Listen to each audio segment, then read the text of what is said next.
On the morning of Friday, September the 13th, 2024, in the Marsh Farm area of Luton, a meticulously planned and brutal crime unfolded. Nicholas Prosper, an 18-year-old, murdered his mother, Juliana Falcon, his sister Giselle Prosper, and his brother, Kyle Prosper, in their family home at Leebank Court.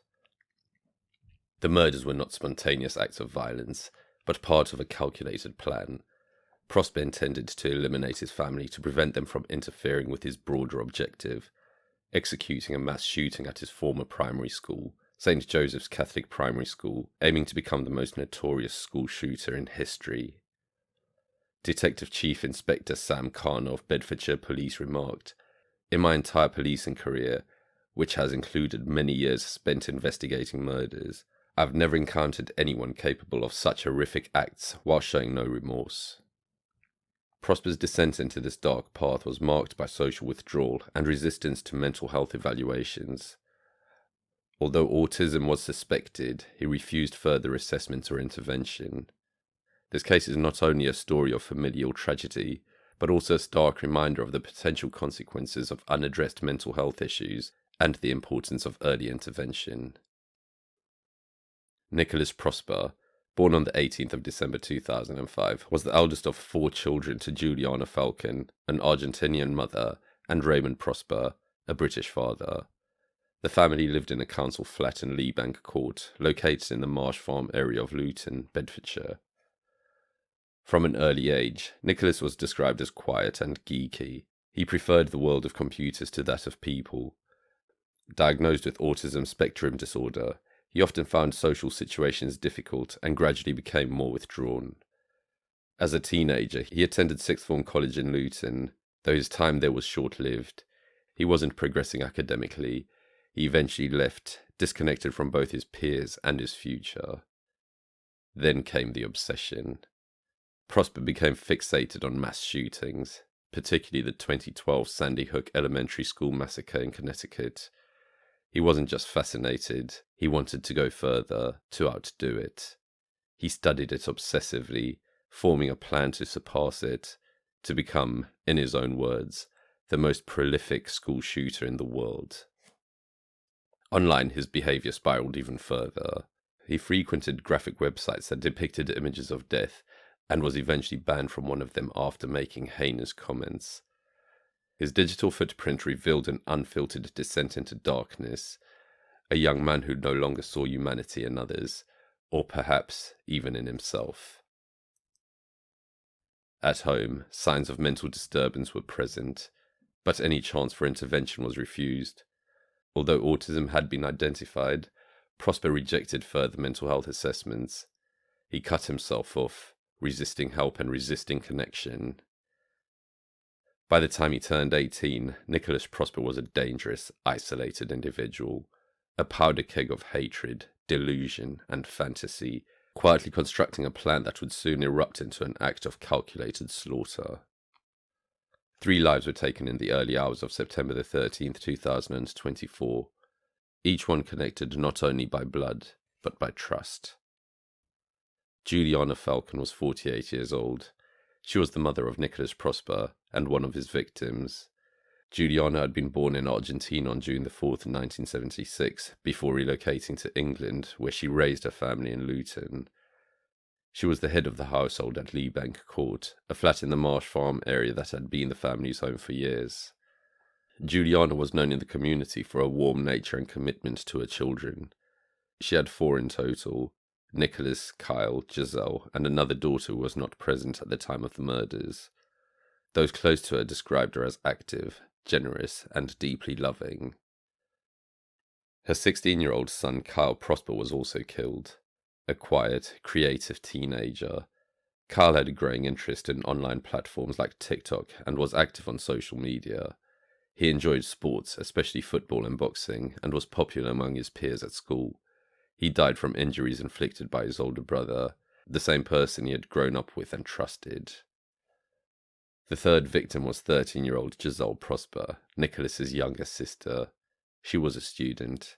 Remembered for her kind and gentle nature, she had not yet begun the teenage rites of independence. She was still a child. her life stolen before it could even begin to fully unfold. All three were attacked while inside the family home. The crime was swift, deliberate, and without warning.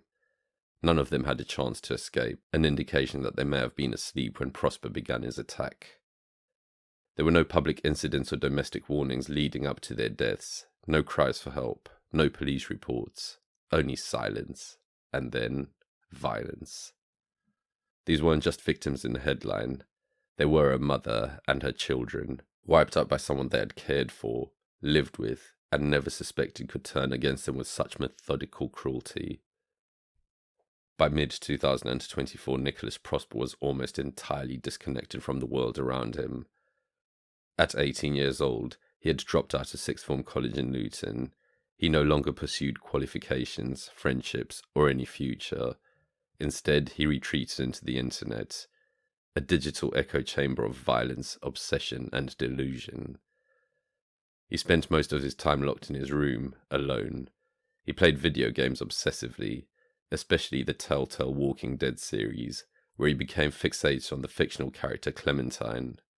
To him, she wasn't just a virtual companion. He believed she was real. He convinced himself that he was in a relationship with her, calling himself one of Clementine's followers. This wasn't cosplay or fantasy. It was a delusion that consumed him. On June 30th, my sister decided to make the only correct choices in episode 1 of season 1 of the Walking Dead games, and for that her face will be mutilated further than necessary. I also recall a video by Living Echoes on YouTube, Best of Lee and Clementine Definitive Edition. It was a compilation, and he decided to kill Larry in front of Clementine, and then I later learned he decided to kill the St. John's in front of Clementine. I am the chosen one, chosen by Clementine. Prosper had also become obsessed with mass shootings, especially the 2012 Sandy Hook Elementary School massacre. He studied it in great detail and idolized the perpetrator. He began to plan something even more catastrophic, a school shooting that would earn him global notoriety. If that wasn't bad enough, in order to protect his plan, he decided that his own family had to die. In early September 2024, he began actively preparing. He forged a firearms certificate, modelling it after legitimate UK gun licenses he had studied online. On the 12th of September, the day before the murders, Prosper purchased a double-barreled shotgun and 100 cartridges for £650 from a seller in Stevenage. That same night, he watched violent X-rated material, searched for material related to necrophilia, and read about the murder of Sarah Everard. He stayed awake into the early hours, browsing, planning, and waiting. He had timed everything carefully. He believed he could fire 3 shots in under 30 seconds, fast enough to kill his mother, brother, and sister without alerting the neighbours. To Nicholas Prosper, this was no longer a crime. It was an act of strategy, the final move before launching the massacre he believed would make him famous. He had become, in his own mind, both soldier and executioner. In the early hours of Friday the 13th of September 2024, Nicholas Prosper, then 18, executed a meticulously planned attack on his family at their flat in Leebank Court in Luton. His intention was to eliminate his family to prevent them from interfering with his broader plan, a mass shooting at his former primary school. Prosper had acquired a 12-gauge Nico double-barreled shotgun and 100 cartridges the previous day, using a forged firearms certificate. He spent the night conducting online searches related to killing with a shotgun, necrophilia, and the murder of Sarah Everard. Around 5 a.m, Prosper fired a test shot at a teddy bear in his bedroom. Shortly after, his mother, Juliana Falcon, awoke and confronted him. A struggle ensued, during which Juliana suffered defensive wounds before Prosper shot her in the head at close range, killing her. Her body was found in the hallway with a copy of the novel How to Kill Your Family placed upon her legs. His 13-year-old sister, Giselle Prosper, awoke and was grazed by a shot to the back of her head. She fled into the living room and attempted to hide under a dining table, but Prosper pursued and shot her in the face, killing her. His 16-year-old brother Carl Prosper tried to defend himself with a knife, but was shot in the chest. Despite his injuries, he managed to escape into the hallway, where Prosper shot him in the head at close range, killing him. In total, Prosper fired 7 cartridges inside the flat and reloaded at least twice. Neighbors described hearing shouting, fighting, and banging noises as the murders occurred. One neighbor, who began hearing the sounds shortly after 5 a.m., eventually went to the door of the flat to complain about the noise. She described hearing banging and ruffling noises and the sound of a boy groaning, followed by a gunshot-like sound, which prompted her to flee. The first 999 came at around 5:29 a.m. Prosper was seen on CCTV leaving the flat at 5:33 a.m., and police first arrived at the scene at around 5:50 a.m., making entry into the flat at 6:08 a.m. Police discovered the bodies of Juliana, Giselle, and Kyle, and found bloodstains and bloodied handprints around the flat. Several bloodied knives were also found. A copy of the novel How to Kill Your Family was placed upon Juliana's body. After the murders, Prosper left the flat intending to execute the second part of his plan, a mass shooting at his former primary school. However, high police activity and the realization that it was too early for the school to be opened, or that the school may not open due to the police activity, prompted him to hide in a nearby wooded area for over 2 hours. During this time, he shared a pre-recorded video where he referred to The Walking Dead online at 6:22 a.m. and disposed of 2 mobile phones. At around 7:55 a.m., Prosper left his hiding spot and walked down Birmingham Road towards a passing police car, which he flagged down with a raised hand. He was arrested after officers noticed blood on his face. During his arrest, Prosper repeatedly stated, "It's not murder." At the time of his arrest, officers had no idea about his twisted plot for a mass shooting at the primary school. Prosper was charged with 3 counts of murder, purchasing or acquiring a shotgun without a certificate, possession of a shotgun, and possession of a bladed article in a public place. Indecent images of children were also found on his phone, but due to the severity of the other charges, he was not charged in relation to them. In the early hours of November 13, 2024, the tranquility of Leebank Court in Luton was shattered. At approximately 5:29 a.m., a concerned neighbour dialed 999, reporting disturbing noises emanating from the Prosper family flat. Responding officers arrived at the scene at around 5:50 a.m. Inside, they discovered a harrowing scene. The lifeless bodies of 48-year-old Juliana Falcon, 16-year-old Carl Prosper, and 13-year-old Giselle Prosper. Bloodstains and bloodied handprints marked the walls, and several bloodied knives were found scattered throughout the flat. A subsequent search led to the discovery of a loaded shotgun and over 30 cartridges hidden in bushes near the area where Prosper had been hiding. Investigators also uncovered a pre-recorded video Prosper had shared online at 6:22 a.m., referencing The Walking Dead.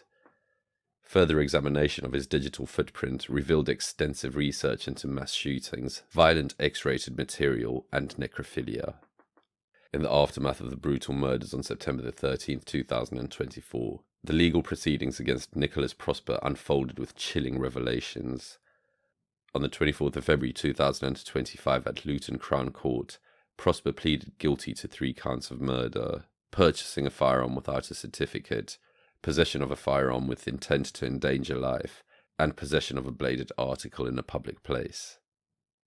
During sentencing on March 19, 2025, Mrs. Justice Chima Grubb delivered a scathing rebuke of Prosper's actions. She stated, "You intended to unleash disaster on the community of Luton. Your plans were intelligent, calculating, and selfish. Your ambition was notoriety. You wanted to be known posthumously as the world's most famous school shooter of the 21st century. The court heard that Prosper had meticulously planned a mass shooting at his former primary school, intending to kill over 30 children and staff members. His family's intervention thwarted this plan, but at the cost of their own lives. Despite the gravity of his crimes, the judge imposed a life sentence with a minimum term of 49 years, citing Prosper's age at the time of the offences and his guilty plea as mitigating factors. However, The decision not to impose a whole life order sparked public outcry. The Attorney General's office referred the case to the Court of Appeal under the unduly lenient sentence scheme, where it will be argued that a whole life term may be more appropriate. This case serves as a stark reminder of the depths of human depravity and the importance of vigilance in our communities. The swift response by Bedfordshire police and the bravery of the Prosper family prevented a far greater tragedy. Their actions undoubtedly saved countless lives. As I reflect on this harrowing case, I'm struck by the profound tragedy that unfolded within the four walls of a family home. The calculated nature of Prosper's actions, juxtaposed with the innocence of his victims, underscores the necessity for early intervention in mental health support. It's a somber reminder that behind every headline lies a complex web of factors that, if addressed timely, might prevent such devastating outcomes. 3 lives were taken, a family destroyed, and a town left searching for answers. The case of Nicholas Prosper is not just a story of violence, it's a warning, a reminder that the signs of darkness often begin quietly, in isolation, obsession, and silence. Prosper planned to kill not just his own family, but dozens of school children and staff. He wanted fame. He wanted a legacy soaked in blood. But his plan unraveled at home, and it was the very people who loved him, his mother, his brother, his sister, who unknowingly stood in the way of something even worse. This was not madness in a moment. This was calculated evil, formed over time, in plain sight. Mental illness does not excuse what Nicholas Prosper did, but it forces us to confront uncomfortable questions about intervention, about family, about prevention, because once the violence begins, it's already too late. Juliana, Kyle, and Giselle were not just names in a case file. They were people. They were family, and they should be here today. Their story should never be forgotten. If you found this episode powerful, informative, or important, please like, comment, and subscribe.